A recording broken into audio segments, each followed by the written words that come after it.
लेते हैं मिशन चंद्रयान 3 की। जी हां, चंद्रयान 3 तेजी से अपनी मंजिल की ओर बढ़ रहा है। अब चांद और चंद्रयान 3 के बीच बेहद कम दूरी बची है। 23 अगस्त को चंद्रयान 3 की चंद्रमा के दक्षिणी हिस्से में लैंडिंग के साथ ही भारत का नाम इतिहास में स्वर्णिम अक्षरों में दर्ज हो जाएगा।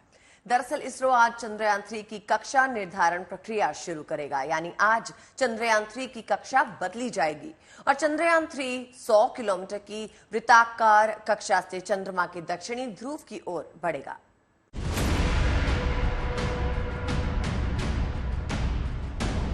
बस कुछ और फासला चांद और चंद्रयान 3 के दरमियान। चांद को छूने को तैयार Hindustan. Here we have a majestic liftoff of LVM-3M4 rocket carrying India's prestigious Chandrayaan 3 space. इस साल 14 जुलाई को जब इसरो के LVM-3M4 रॉकेट ने चंद्रयान 3 को लेकर श्रीहरिकोटा से दोपहर को उड़ान भरी, वो पल देश के लिए बेहद गौरवशाली रहे। कई परीक्षाओं से गुजरते हुए चंद्रयान 3 तेजी से अपनी मंजिल की तरफ निकल चला है। इसी क्रम में आज चंद्रयान 3 ने एक और टेस्ट पास किया। दोपहर 1 से 2 के बीच चंद्रयान 3 की दूसरी बार ऑर्बिट घटाई गई। इसरो ने चंद्रयान 3 की कक्षा निर्धारण यानी कक्षा बदलने की प्रक्रिया शुरू की और फिर चंद्रयान 3 100 किलोमीटर की वृत्ताकार कक्षा से चंद्रमा के दक्षिणी ध्रुव की तरफ बढ़ चला है। इसरो के मुताबिक इस प्रक्रिया का अगला चरण 14 अगस्त को 11:30 बजे से 12:30 बजे के बीच होगा। बता दें कि चांद के और करीब पहुंचने की चंद्रयान 3 की ये प्रक्रिया 17 अगस्त तक चलेगी। इससे पहले 6 अगस्त को रात करीब 11 बजे पहली बार चंद्रयान की ऑर्बिट घटाई गई थी। दरअसल चांद पर लैंडिंग के बाद पृथ्वी से लैंडर की स्थिति का अनुमान लगाना बेहद चुनौतीपूर्ण है। ऐसे में इसरो ने चंद्रयान 2 से मिली कई जानकारियों के मद्देनजर एहतियातन चंद्रयान 3 में काफी बदलाव किए हैं। चांद पर लैंडिंग की तैयारियों का दम ही इसरो का भरोसा और बढ़ा रहा है। चंद्रयान 3 के दूसरी बार ऑर्बिट घटाने और निर्धारित समय पर चांद के दक्षिणी ध्रुव पर सॉफ्ट लैंडिंग को लेकर इसरो चीफ ने भरोसा भी जताया। Chandrayaan 3 is going very well. Subsequently, it will again come down. 9th also there will be some maneuvers. Again on 17th. So until it lands on 23rd, there will be a series of maneuvers. So everything is going fine now. Satellite is healthy. फिलहाल 9 अगस्त से चंद्रयान 3 की कक्षा निर्धारण प्रक्रिया शुरू हो गई और चंद्रयान 3 यहां से 100 किलोमीटर की वृत्ताकार कक्षा से चंद्रमा के दक्षिणी ध्रुव की तरफ बढ़ चला। जाहिर है ये चंद्रयान 3 की यात्रा का सबसे अहम पड़ाव है। 17 अगस्त तक 3 और अभियान प्रक्रियाएं पूरी होंगी, जिसके बाद लैंडिंग मॉड्यूल प्रपल्शन मॉड्यूल से अलग हो जाएगा। इसके बाद 18 और 20 अगस्त को डीऑर्बिटिंग होगी, यानी चांद के ऑर्बिट की दूरी को कम किया जाएगा। फिर लैंडर मॉड्यूल 100 गुना 35 किलोमीटर के ऑर्बिट में जाएगा, जिसके बाद हिंदुस्तान को इंतजार रहेगा 23 अगस्त का, क्योंकि यही वो ऐतिहासिक दिन होगा जब चंद्रयान 3 चांद के दक्षिणी ध्रुव पर पहुंचेगा और भारत इस महान उपलब्धि को पाने वाला दुनिया का पहला देश बनेगा। Bureau report, good news today. अब आपको एक खूबसूरत तस्वीर दिखाते हैं। आमतौर पर डॉक्टरों को लोग भगवान का रूप मानते हैं, लेकिन कभी भगवान को डॉक्टर के रूप में देखा है आपने? चलिए गीतिका दिखाती हैं आपको। बिल्कुल नवजोत, इंदौर के एक मंदिर में इन दिनों भगवान को डॉक्टर का रूप दिया गया है। आखिर क्यों और कैसे, ये जानने के लिए देखिए हमारी ये स्पेशल रिपोर्ट।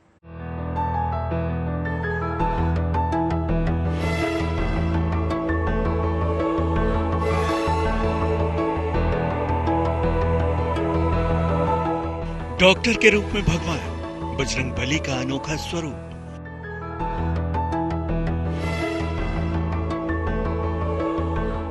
राम भक्त हनुमान का ये अनूठा श्रृंगार इंदौर के वीर आलीजा सरकार मंदिर में देखने को मिल रहा है। वैसे तो यहाँ समय समय पर हनुमान जी का अलग अलग तरीके से श्रृंगार किया जाता है और मंदिर की सजावट भी की जाती है, लेकिन डॉक्टर के रूप में हनुमान जी के ऐसे श्रृंगार और दवाइयों से मंदिर की इस तरह से सजावट के पीछे आखिर वजह क्या है, ये भी जान लीजिए। विशेष श्रृंगार किया है। इसमें सरकार डॉक्टर हनुमान जी डॉक्टर बना के ये संदेश देना चाहते हैं कि लोग डॉक्टर को भगवान समझते हैं, तो आप उसका सही वो करें। किस तरह की गोली दवाइयाँ यहाँ पे रखी? ये जो अभी क्या जाए कोरोना के बाद में जो अभी आंखों की और वो कौन कौन सी बीमारी आई है, ये उसी की दवाई है। ये गरीब बच्चों को दान दी जाएगी। मंदिर की ये खास सजावट तमाम लोगों का ध्यान आकर्षित कर रही है। दूर दूर से लोग यहाँ हनुमान जी के अद्भुत रूप का दर्शन करने आ रहे हैं। मंदिर की सजावट में 1.25 लाख रुपए की दवाइयों का इस्तेमाल किया गया है, जिन्हें MSY अस्पताल को दान में दे दिया जाएगा। इन दिनों मौसमी बुखार, डेंगू, मलेरिया और आई फ्लू के प्रकोप को देखते हुए इन्हीं बीमारियों की दवाइयाँ यहाँ सजावट में इस्तेमाल की गई हैं। कभी श्रृंगार ऐसा हुआ नहीं था, ये फर्स्ट टाइम ऐसा श्रृंगार हुआ है और इस श्रृंगार में काफी कुछ अपने को देखने को मिला है। आज जैसे कि आई फ्लू चल रहा है, अभी कफ कोल्ड फीवर चल रहा है, टाइफाइड चल रहा है, मलेरिया चल रहा है, इन सब चीज़ों के बारे में अपने को गाइड किया गया है कि कैसे क्या अपने को करना चाहिए और कैसे अपन प्रिकॉशन ले सकते हैं। ये सारी चीजें अपने को इस मंदिर में देखने को मिली है। इंदौर में समय समय पर बनाए जाने वाले ग्रीन कॉरिडोर की भी झांकी पेश की गई है। कुल मिलाकर मंदिर की सजावट का ये सबसे अलग हटकर प्रयोग तो है ही, साथ ही साथ सेहत के प्रति लोगों में जागरूकता फैलाने की भी कोशिश है, जो लोगों को खूब पसंद आ रही है। Bureau report, good news today.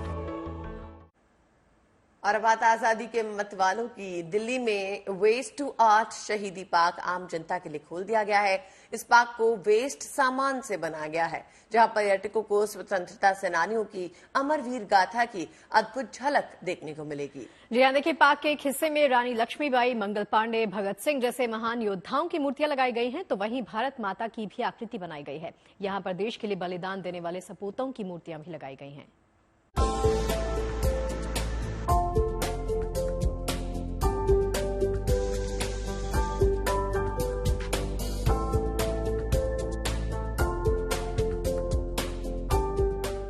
Delhi का तीसरा वेस्ट टू आर्ट थीम पर बना पार्क बनकर तैयार हो गया है। इस पार्क को बहादुर शाह जफर मार्ग में बनाया गया है और पार्क का नाम रखा गया है शहीदी पार्क।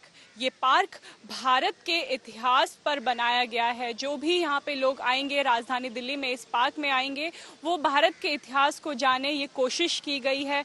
एक तरफ उन स्वतंत्रता सेनानियों की मूर्तियां बनाई गई हैं जिन्होंने भारत को आज़ादी दिलाने में अपना योगदान दिया। भारत के उन महान नेताओं के स्टैचू भी यहाँ पे बनाए गए हैं जिन्होंने भारत के लिए लड़ाई लड़ी, और उन शहीदों को भी ये पार्क समर्पित है जिन्होंने भारत के लिए बॉर्डर्स पे अलग अलग लड़ाइयाँ लड़ी। अगर हम तस्वीरों में आपको दिखाएं तो ये पार्क बहुत हरा भरा पार्क बनाया गया है और पार्क में अलग अलग फाउंटेन्स लगाए गए हैं। और जैसे कि पार्क का नाम है शहीदी पार्क, तो ये पार्क शहीदों को समर्पित है, इसलिए एक जोन में शहीदों के स्टैचू लगाए गए हैं।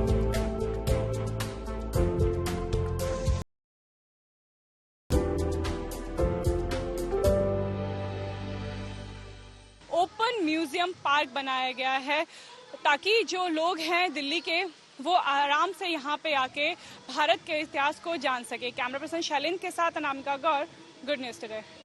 गणेश भगवान की मूर्तियां बनते देख गणेशोत्सव वाले माहौल का एहसास होता है। ऐसी सुंदर और भव्य मूर्तियां तब और ज्यादा खास हो जाती हैं जब ये इको फ्रेंडली हो।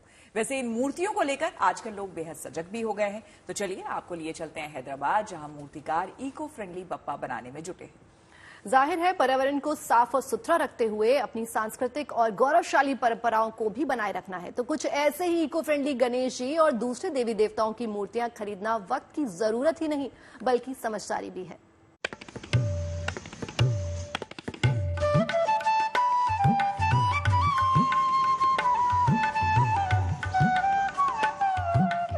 गणपति की मूर्ति को आकार देते ये कारीगरी हाथ तस्वीरें बयां कर रही हैं।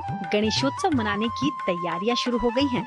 पिछले 9 साल से ये कोलकाता के मूर्तिकार अपने हाथों का जादू यहाँ बिखेर रहे हैं। मूर्ति बनाने का ये पारंपरिक काम मेहनत, सब्र और हाथों की कारीगरी से जुड़ा है। बप्पा को मूर्ति में ढालने के लिए यहाँ गंगा से मिट्टी लाई गई, वहीं घास फूस की मदद से मूर्ति का स्ट्रक्चर खड़ा किया जा रहा है।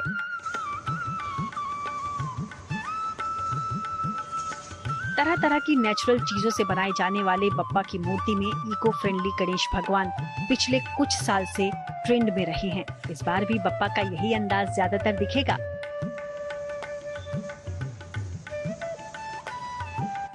ताजा तस्वीर हैदराबाद की है। गणेशोत्सव का गणेश चतुर्थी से आरंभ होता है। ऐसे में हर बार की तरह इस बार भी हैदराबाद का कोना कोना बप्पा की आराधना में लीन दिखेगा।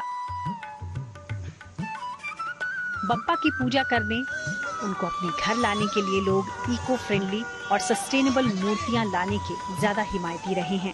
ऐसे में गणपति की छोटी बड़ी मूर्तियां बनाई जाती रही हैं। फिलहाल शहर में इस 27 फीट ऊंची मूर्ति को खास तौर से यहाँ आकार दिया जा रहा है, जिसमें पानी के रंगों का इस्तेमाल किया गया है। मूर्ति इको फ्रेंडली है, तो इसे पर्यावरण को ध्यान में रखकर कोलकाता से आए ये कलाकार बड़े ही तन्मयता के साथ बना रहे हैं। कुछ समय बाद देश में फेस्टिव सीजन की शुरुआत होगी। इस लिहाज से कई और देवी देवताओं की मूर्तियां यहाँ बनाई जा चुकी हैं। खास तौर से गणेशोत्सव के लिए बप्पा की कई छोटी बड़ी मूर्तियों को यहाँ शेप दिया जा रहा है, जिनकी कीमत 100 रुपए से लेकर 75,000 रुपए है। Bureau report, good news today. सुंदरता के लिए केरल दुनिया भर में काफी फेमस है। केरल के कोट्टायम में इन दिनों वाटर लिली फेस्टिवल चल रहा है। हर साल मॉनसून सीजन में गुलाबी वाटर लिली के फूल यहाँ पर खिलते हैं। कोट्टयम में इन दिनों पिंक वाटर लिली की बहार आई हुई है। रोजाना बड़ी संख्या में लोग इस खूबसूरत नजारे को देखने के लिए पहुंच रहे हैं। सैलानी नाव की सैर करते हैं और याद के तौर पर लिली के फूल साथ लेकर जाते हैं।